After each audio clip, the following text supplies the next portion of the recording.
The gym was dead silent, so silent you could hear the squeak of sneakers against the polished floor.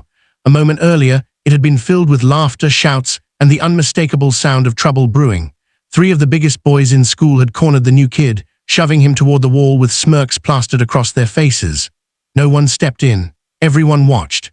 But then, in the blink of an eye, the boy they thought was weak sent one of the bullies sprawling across the mat with a perfect judo throw. Gasps echoed through the room. Nobody had expected that. His name was Kenji, a transfer student from another city. He was quiet, the type who kept his head down in class and avoided drawing attention. He wore the same faded hoodie almost every day, and when teachers asked him to introduce himself, he gave short answers with a polite bow. To the other students, he looked like easy prey, a target. To Kenji, though, blending in wasn't weakness. It was survival. He had been bullied before, and he knew that violence wasn't always the answer. But fate has a strange way of testing people. The bullies, led by a boy named Tyler, saw Kenji's silence as fear.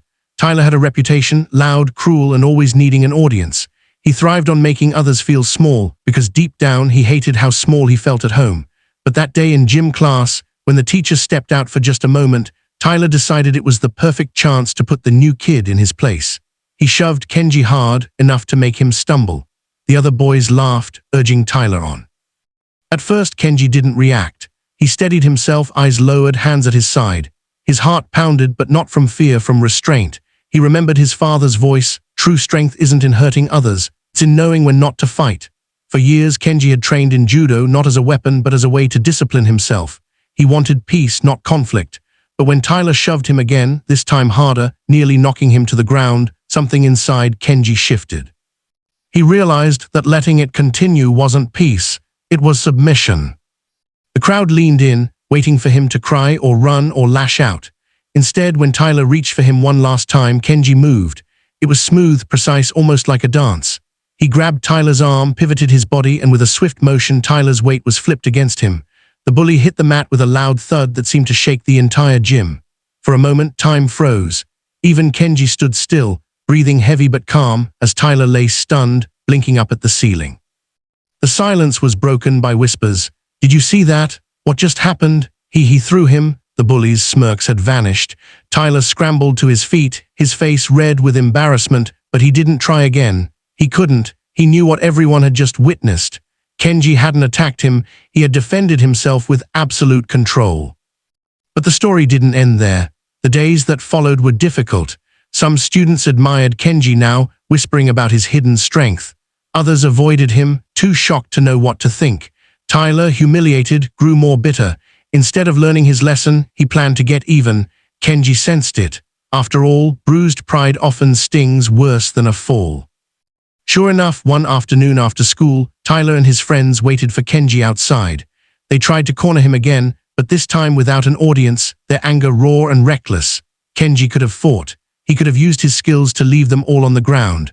But he remembered his father's words once more. He looked Tyler in the eye and said, firmly but calmly, "I don't want to fight you, but if you keep pushing people, you'll only end up hurting yourself." Those words hit harder than any throw. Tyler expected fists, not wisdom. For the first time, he faltered. His friends shifted uncomfortably, unsure if they wanted to follow him down this path. Slowly, the tension broke. They left with muttered insults, but they didn't touch Kenji again. And over the weeks that followed, something unexpected happened. Tyler stopped picking fights. He didn't become Kenji's friend overnight, but he stopped being his enemy. And for a boy like Tyler, that was a start. Kenji's quiet courage spread further than he realized. Other students who had been too afraid to stand up for themselves began to feel braver, remembering how Kenji had handled Tyler. Teachers noticed him too, not as just the new kid, but as someone with character and strength beyond his years. Kenji didn't seek recognition, but he had earned respect in the truest way, not by force, but by integrity. And so, the moment that started as an act of bullying ended as a lesson for everyone who witnessed it. True strength isn't about showing who's stronger. It's about knowing when to stand, when to hold back, and when to turn an enemy into someone who just might change. By the end of that year, the story of the new kid who shocked the gym was still whispered around the halls, but not as a tale of violence. Instead, it was remembered as a turning point, a reminder that even the quietest person in the room can carry the strongest message. Strength is not about breaking others, it's about building courage, respect, and peace. And that, more than any throw, is what left everyone in awe.